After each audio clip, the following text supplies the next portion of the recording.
नमस्कार मंडळी. स्टार प्रवाहावरील लग्नानंतर होईलच की प्रेम या मालिकेच्या पुढील भागामध्ये आपल्याला पाहायला मिळणार आहे की काव्य ही वसुंधराला आणि रम्याला खडेबोल सुनावत म्हणत असते, एकदा फक्त माझी ताई भक्कम पुरावा घेऊन येऊ दे आणि फक्त सिद्ध होऊ दे की ताईला लग्नातून किडनॅप करणाऱ्या तुम्हीच होत्या. मग ना तुमची पळती भुई थोडी करून ठेवली तर नाव नाही सांगणार काव्या, आणि इथून पुढे कळेल तुम्हाला खरी काव्य काय आहे.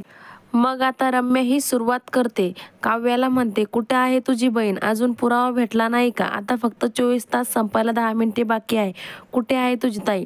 तेवढ्यात नंदिनी येते आणि म्हणते, पुरावा आहे, आणि म्हणत दीपकला घेऊन येते. दीपक आल्यावर पहिल्यांदा वसुंधराच्या विरोधात साक्ष देतो.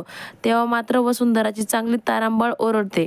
तेव्हा रम्या म्हणते, आता दीपकशी आम्ही नाही बोलणार, त्याच्याशी आईचे मित्र कमिशनर त्यांच्या भाषेत बोलतील. रम्याचे हे बोलणे ऐकताच दीपकला मात्र घामच पडतो. दीपक आता सगळं प्रकरण नंदिनीवर ढकलतो आणि नंदिनीला म्हणतो की नंदिनी, तू मला जसं बोलायला लावलं होतं मी तसं बोललो, पण यापुढे मी तुझ्या बाजूने नाही बोलणार. आपण जे डील झालं होतं त्याप्रमाणे सगळं काही बोललो.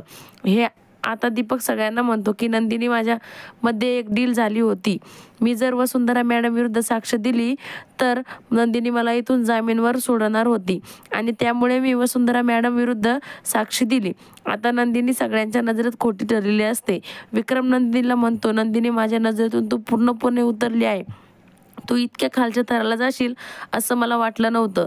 तर नंदिनी आता दीपकला जाऊन म्हणते, दीपक, तू असं का बोलतोयस? आपल्यात असं कोणतीही डील झालं नव्हतं.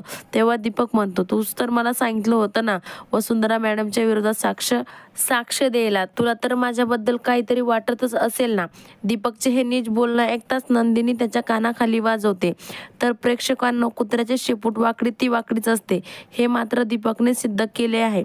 असेच नवनवीन अपडेट्स बघण्यासाठी आमच्या चॅनलला लाईक करा, शेअर करा आणि सबस्क्राईब करायला विसरू नका. धन्यवाद.